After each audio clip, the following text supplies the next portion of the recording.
आप देख रहे हैं PSJMD। चलिए आज की कहानी की ओर। मेरे पड़ोस में एक चाचा जी की दुकान है। उनके परिवार में वो दो भाई और उनकी पत्नी और बच्चे हैं और एक बूढ़े पिता। उन्हें सब छोटे चाचा जी कहा करते हैं और उनके पिताजी जो कभी कभी दुकान पर आते हैं उनका भी सब बहुत सम्मान करते हैं। ये छोटे चाचा तो अपनी दुकान से ही अपनी रोजी रोटी चलाते हैं और इनके बड़े भाई एक फैक्ट्री में अच्छी पोस्ट पर कार्यरत हैं। गंगा पार शुक्लागंज में इनका अपना मकान भी है जहां ये सारे रहते हैं। इनकी जिंदगी सामान्य रूप से चल रही थी, मगर अगस्त के महीने में आने वाली नाग पंचमी ने चाचा जी के बड़े भाई की जिंदगी बदल दी। नाग पंचमी का दिन था। वैसे तो उन्हें मंदिर आना जाना ज्यादा अच्छा नहीं लगता था, मगर उस दिन न जाने क्या सूझी कि वो माल रोड स्थित खेरपति मंदिर अपने एक मित्र के साथ चले गए। नाग पंचमी के दिन खेरपति मंदिर में तो जैसे सपेरों और नागों का मेल लगता है। दोनों वहां गए और तरह तरह के नाग दर्शन किए और प्रसाद वगैरह चढ़ाकर वापस आ गए। वापस आए तो काफी उत्साहित थे। उन्होंने अपनी पत्नी को बताया कि वहां एक अजीब किस्म का नाग देखा जो कि अत्यंत खूबसूरत और काफी बड़ा था। जब उन्होंने सपेरे से पूछा कि वो कौन सा नाग है और कहां से मिला, तो सपेरे ने उन्हें बताया कि उसने सर्प मोहिनी विद्या से किसी और सांप को पकड़ना चाहा था, मगर ये वहां आ गया, इसलिए इसे भी पकड़ लिया। चाचा जी ने उस विद्या और तंत्र मंत्र के बारे में कई सवाल पूछे, मगर सपेरे ने जानकारी देने से मना कर दिया। चाचा जी के मन में ये सब सीखने की लालसा जागृत होने लगी। उन्होंने सपेरे से अपना शिष्य बनाने का आग्रह किया, मगर सपेरे ने यह कहकर टाल दिया कि वो एक सांसारिक पुरुष है और ऐसी वैरागी विद्या का दान उन्हें नहीं दे सकता। इस बात का उन्हें दुख तो था, मगर उनकी लालसा शांत नहीं हुई। वो प्रतिदिन किसी न किसी गुरु की तलाश में रहने लगे। कभी किसी के पास जाते तो कभी कहीं उन्हें बैठा हुआ देखा जाता था। समय और पैसा बर्बाद करने लग गए थे। वो कुछ लोभी उन्हें लालच देते थे और कुछ शिष्य बनाकर इनसे अपना काम निकलवाते और चलते बनते। घर में चाची जी इनसे परेशान रहने लगी थी। एक दिन उन्होंने अपने ससुर से ये सारी बातें बता दी और उन्हें समझाने को कहा। परिणाम स्वरूप चाचा जी की अच्छी आरती हुई और फिर उन्होंने गुरु की तलाश और धन की व्यवस्था छोड़ दी और अपने सामान्य जिंदगी में वापस आ गए। लेकिन मन के किसी कोने में उनकी ये लालसा अभी भी पनप रही थी। कुछ ही दिन बीते जब सब कुछ सामान्य हो गया। एक दिन चाचा जी गर्मी की वजह से छत पर सोने गए। अचानक रात के करीब 12 बजे वो अचानक छत से सीधा नीचे आंगन में आ गिरे। अचानक आवाज सुनकर सब दौड़े। चाचा जी बेहोश पड़े थे। सबने सोचा कि कहीं से कोई चोर उचक्का तो नहीं है ऊपर जिसने इन्हें मारने की कोशिश की हो। छोटे चाचा ने ऊपर जाकर देखा तो वहां कोई नहीं था, सिर्फ खून की कुछ बूंदें पड़ी हुई थी। उस पर चारपाई पर बिस्तर लगा हुआ था। छोटे चाचा को लगा कि शायद यहाँ कोई हाथापाई हुई है, मगर उन्हें ऐसा कुछ भी नहीं मिला। फिर सोचा कि शायद उन्हें चक्कर आ गया होगा जिनसे उन्हें चोट लगी और फिर नीचे जा गिरे। फिर वो वापस नीचे बड़े चाचा के पास गए। वो अभी भी बेहोश थे। उन्हें उठाकर अस्पताल ले जाया गया। वहां उन्हें अगले दिन सुबह होश आया, मगर वो किसी को पहचान नहीं पाए। घर में हाहाकार मच चुका था। किसी की कुछ समझ नहीं आ रहा था कि क्या से क्या हो गया। सिर्फ चाचा जी ही बता सकते थे और वो ही अपनी यादाश्त खो चुके थे। डॉक्टर ने भी किसी भी मानसिक चोट की मौजूदगी से इनकार किया। सारी रिपोर्टें सामान्य थी, न कोई आघात न कोई परेशानी, केवल तेज धड़कन और खोई हुई यादाश्त के सिवा।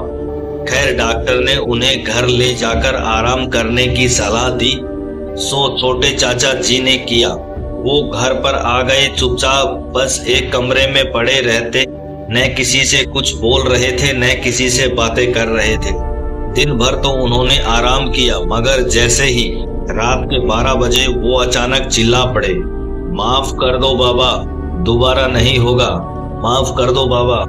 अब छोटे चाचा और उनके पिताजी जान समझ गए कि ये क्या हो रहा है। उन्होंने बहुत पूछा कि कौन बाबा, किससे माफी मांग रहे हो, मगर उन्होंने कोई जवाब नहीं दिया और फिर बेहोश हो गए। छोटे चाचा और उनके पिताजी ने उन्हें वैसा ही सौदा छोड़ इस बात के बारे में बात करने लगे और सोचने लगे कि क्या किया जाए। उन्हें कोई रास्ता नजर नहीं आ रहा था, मगर एक बात साफ हो गई थी कि ये कोई ऊपरी चक्कर था, इसलिए अब वैसा ही डॉक्टर ढूंढना था। 1-2 दिन ऐसे ही गुजरे।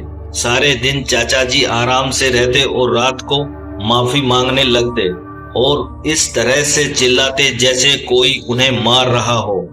तीसरा दिन था। चाचा जी की दुकान पर एक साधु आया। बेटा, हम उज्जैन से हरिद्वार की यात्रा पर हैं, अपनी हस्ती के हिसाब से कुछ दान दे दो। अरे बाबा, माफ करो यार, मेरी वैसे ही हालत खराब है, आपको क्या दान दूंगा। चाचा जी ने माफी मांगते हुए साधु से कहा, जैसे तुम्हारी इच्छा बेटा, लेकिन एक काम करो, यहाँ गंगा किनारे हमारे गुरुजी ने कुछ दिनों के लिए विश्राम शिविर लगाया है, चाहो तो बड़े भाई को वहां ले आओ, ठीक हो जाएगा। साधु ने शांत भाव से कहा। चाचा जी की आंखें चौड़ी हो गई। फिर सोचा शायद आप पास किसी ने बताया होगा, और फिर कुछ पैसे निकाल बाबा ने पात्र में डालने लगे, मगर बाबा ने अपना पात्र हटा लिया और कहा, नहीं बेटा, हम तो वैरागी लोग हैं, हमें सिर्फ थोड़ा सा अनाज दे दो। चाचा जी ने कुछ चावल बिना तोले एक थैली डाल कर दे दिए। वो साधु आशीर्वाद देता हुआ चला गया। फिर चाचा जी ने अपने घर पिताजी को फोन किया और सारी बातें बताई। उन्हें तो जैसे उम्मीद की एक रोशनी दिखाई दी। चाचा जी शाम से पहले ही अपनी दुकान बंद करके घर पहुंचे और फिर दान के लिए कुछ वस्तुएं ली, कुछ फल और थोड़ा अनाज। फिर वो दोनों बड़े चाचा जी को लेकर उसी विश्राम शिविर में पहुंच गए। चाचा जी को वो साधु वहीं मिले और फिर चाचा जी को बैठाया। पानी वगैरह पीने के बाद में फिर उन साधु ने चाचा जी के पिताजी के साथ बड़े चाचा जी और छोटे चाचा जी को अपने गुरु से मिलवाया। चाचा जी के अनुसार उनके गुरु देखने से ही कोई सच्चे साधु लग रहे थे। पर्वत जैसी जटा, चमकता ललाट, मुख पर तेज, वाणी में सौम्यता और अतिथि के प्रति उतना ही सत्कार। वो चाचा जी लोगों के सामने ऊंचे स्थान से उतरकर उन्हीं के बराबर में जमीन पर बैठ गए और खैरियत वगैरह पूछी। चाचा जी ने सारा वरदान उन्हें सुना दिया।